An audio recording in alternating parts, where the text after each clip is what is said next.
The story of Frankenstein's monster begins a long time ago with a young woman named Mary Shelley. In 1816, Mary was spending the summer in Switzerland with some friends. On rainy nights, they decided to have a contest to see who could make up the scariest story. That's when Mary came up with the idea of a scientist who builds a strange creature and brings it to life. Later, she turned her story into a famous book called Frankenstein, or The Modern Prometheus, which was published in 1818. In the book, a scientist named Victor Frankenstein is very curious about how life works.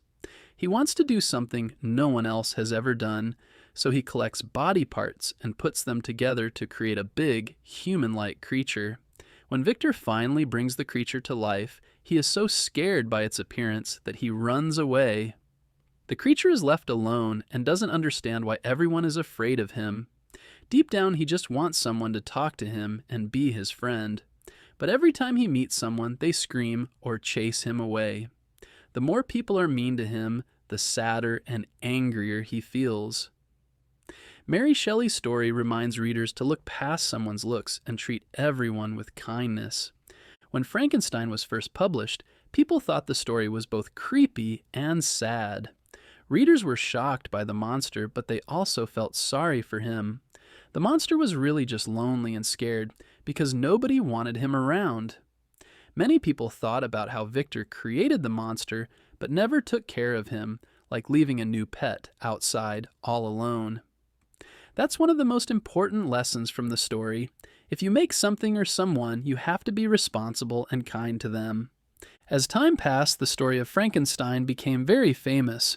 Writers and actors started telling the story on stage in plays.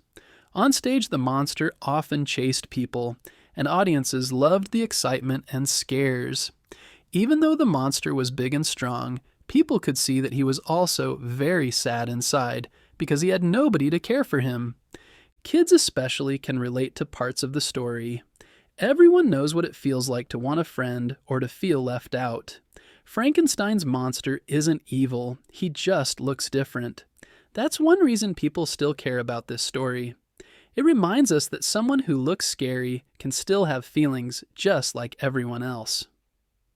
More than 200 years after Mary Shelley wrote Frankenstein, people still tell the story, whether it's read as a spooky Halloween story or thought about as a sad lesson on being kind.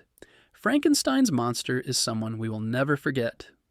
Even today, his story reminds us to be gentle to those who are different and to look past appearances.